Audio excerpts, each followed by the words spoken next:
ગુજરાતને સુરક્ષિત ગુજરાત કહેવાય છે, પરંતુ આ સુરક્ષિત ગુજરાત ઉપર અત્યારે ઘણા મોટા સવાલો ઊભા થઈ જાય છે. આપણે સૌ જ્યારે કોઈ વિસ્તારમાં રહીએ, કોઈ હાઈરાઇઝ કે પોશ સોસાયટીમાં જ્યારે ઘર ભાડે રાખીએ છીએ અને ખરીદીએ છીએ, ત્યારે સૌ કોઈ પહેલો વિચાર એ કરે કે મને આમાં સુરક્ષા મળશે. અને આ સુરક્ષાના જ કારણે આપણે એવી સારા વિસ્તારમાં આ ફ્લેટ ભાડે રાખતા હોઈએ છીએ. પરંતુ જે સિક્યોરિટી ગાર્ડ જે આપણી અને આપણા પરિવારની રક્ષા કરવાનો છે, શું એ જ ક્યારેક રક્ષકમાંથી ભક્ષક બની જાય ત્યારે શું થાય?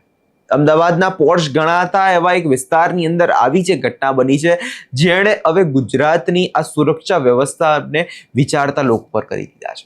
શું ને સમગ્ર મામલો, તેના વિશે વિગતે ચર્ચા કરીશું. નમસ્કાર, આપ જોઈ રહ્યા છો નિર્ભય ન્યૂઝ. હું છું આપની સાથે પ્રથમ મોદી. અમદાવાદના આનંદનગર વિસ્તારની એક જાણીતી સોસાયટીમાં એક યુવતી રહે છે, જે ઇન્ટિરિયર ડિઝાઇનરનો અભ્યાસ કરે છે. પોતાના ભવિષ્યના સપનાઓ સાથે આ યુવતી અમદાવાદના એક સારા એવા વિસ્તારની અંદર, આનંદનગરની અંદર એ ફ્લેટ ભાડે રાખે છે. દિવસભરના થાક પછી ગઈકાલે એટલે કે 8મી ઓગસ્ટની રાત્રે તે યુવતી થોડી શાંતિ મેળવવા અને ખુલ્લી હવામાં ચાલવા માટે પોતાની સોસાયટીના ધાબા પર જતી રહે છે. અને તેને ક્યાં ખબર હતી કે અહીંયા જે તે સોસાયટીમાં રહી છે, જેની સુરક્ષા માટે તેને જે મેન્ટેનન્સના પોતાના જ પૈસે જે આ ગાર્ડ રાખવામાં આવ્યો છે, એ જ ગાર્ડ તેની રાહ જોઈને બેઠો હશે.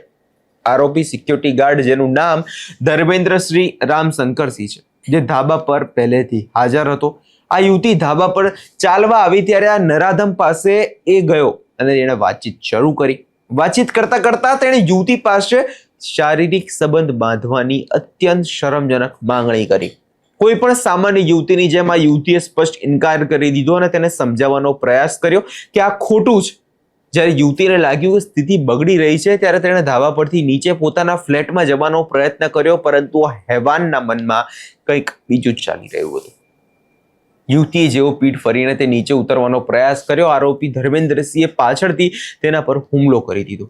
અત્યંત ક્રૂરતાપૂર્વક યુવતી પર હુમલો કરવામાં આવ્યો. તેના ગળે વાયર બાંધી દીધો અને તેને જમીન પર પછાડી દેવામાં આવી. વિચાર કરો એ ભયાનક દ્રશ્ય કે એક યુવતી એકલી અંધારામાં અને હેવાન તેના પર હુમલો કરી રહ્યો છે.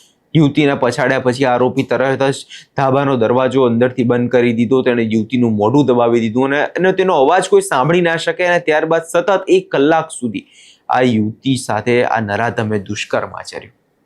અને આ માત્ર એક શારીરિક હુમલો નથી, આ એક દીકરીના આત્મસન્માન, તેના સપનાઓ અને તેના વિશ્વાસ પર થયેલો એક ઘાતકી પ્રહાર છે. દુષ્કર્મ આચર્યા બાદ આ શૈતાન ત્યાંથી ભાગી છૂટ્યો, પણ ભાગતા પહેલા તેણે પોતાની ચાલાકી વાપરવાનો પ્રયાસ કર્યો. સેક્ટર 1ના જેસીપી નીરજ બડગુજર મીડિયાને જે માહિતી આપી છે, અને દુષ્કર્મ બાદ આરોપી ભોગ બનનાર યુવતીનો મોબાઈલ ફોન પોતાની સાથે લઈને નાસી ગયો, જેથી યુવતી તરત જ કોઈને સંપર્ક ના કરી શકે. એટલું જ નહીં, તેણે ધાબા પરથી જે ભાગતા ફેરે દરવાજો બહારથી બંધ કરી દીધો. સીસીટીવી ફૂટેજમાં જે રીતે આ મામલો સામે આવ્યો અને આરોપી લિફ્ટના ધાબા પર આવે છે, ગુનો આચર્યા બાદ લિફ્ટ મારફતે પાછું નીચે ભાગી જાય છે. શારીરિક અને માનસિક રીતે આ જે યુવતી હતી તે ભાંગી પડેલી છે. પરંતુ આ આખા મામલે યુવતીએ ક્યારે હિંમત ના હારી. તેણે બચવા માટે જોરથી બૂમો પાડવાનું શરૂ કર્યું. આસપાસના ફ્લેટમાં જે નીચે રહેતા લોકોના જ્યારે આ ચીસો સાંભળી, ત્યારે તરત જ આ લોકો ધાબા પર દોડી આવ્યા. જ્યારે દરવાજો ખોલીને જોયું તો યુવતી અત્યંત ગંભીર હાલતમાં હતી. તરત જ પોલીસને જાણ કરવામાં આવી. યુવતીને સારવાર માટે તાત્કાલિક હોસ્પિટલ ખસેડાઈ, જ્યાં હાલ તેની અત્યારે સારવાર ચાલી રહી છે. પોલીસે પણ આ ઘટનાની ગંભીરતાને સમજતા જ રાતોરાત એક્શન લીધા. સ્થાનિક police, local crime branch, LCB અને ક્રાઇમ બ્રાન્ચની એમ કુલ 10 અલગ અલગ ટીમો બનાવવામાં આવી. રાતભર આરોપીની શોધખોળ ચાલી અને આખરે જે વહેલી સવારે પોલીસે ધર્મેન્દ્રસિંહ રામશંકરસિંહને હેબતપુર પાસેથી ઝડપી પાડ્યો છે. પોલીસની આ કામગીરી ચોક્કસપણે પ્રશંસનીય છે, પરંતુ આ સુરક્ષા વ્યવસ્થા પર ઘણા સવાલો ઊભા કરી દે છે. ગણતરીના જ કલાકમાં આરોપી શકંજામાં આવી જાય છે, પરંતુ ગુજરાતને તો સુરક્ષિત ગુજરાત કહેવામાં આવે છે. ગુજરાતમાં તો કાયદો વ્યવસ્થાની સ્થિતિ કથળતી નથી, તો શા માટે આવા બનાવો બને છે? અહીં કેટલાક સવાલો જે ઊભા થાય, જેના જવાબો આખા સમાજ અને ખાસ કરીને સોસાયટીના સંચાલકોએ આપવાના છે. પોલીસ તપાસની અંદર જે સામે આવ્યું છે કે આરોપી ધર્મેન્દ્રસિંહ મૂળ ઉત્તર પ્રદેશના હરદોઈ જિલ્લાનો રહેવાસી છે. અને સૌથી ચોંકાવનારી બાબત એ છે કે આ સોસાયટીમાં માત્ર 6 દિવસ પહેલા જ નોકરીએ લાગ્યો.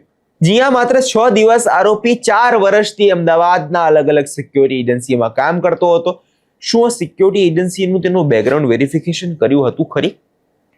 શું સોસાયટીના ચેરમેન કે સેક્રેટરીએ માત્ર 6 દિવસ પહેલા નોકરીએ રાખેલા આ નરાધમને વેરિફિકેશન કરાવ્યું હતું કે નહીં? જવાબ હશે કદાચ ના, કેમ કે કોઈ સામાન્ય રીતે આટલું પગલાં ભરતા જ નથી કોઈ પણ સોસાયટીની અંદર, અને એના જ કારણે આવા બનાવો આપણા સૌ કોઈની સામે આવે છે. આપણે થોડાક રૂપિયા બચાવવા માટે કે પછી પ્રક્રિયાથી કંટાળીને બચવા આ કોઈ પણ અજાણ્યા વ્યક્તિના હાથમાં આપણી સુરક્ષાની ચાવી સોંપી દઈએ છીએ.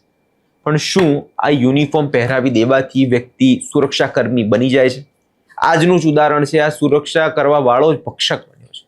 અત્યારે પોલીસ એની પૂછપરછ કરી રહી છે અને જે આગળની કાર્યવાહી, જેમાં એના મેડિકલ તેમજ ધરપકડ કરીને આગળના પંચનામાની કાર્યવાહી કરવામાં આવશે. આજે આરોપી છે એ લગભગ 4 વર્ષથી જુદા જુદા જે સિક્યુરિટી એજન્સી છે એમાં કામ કરતા હતા.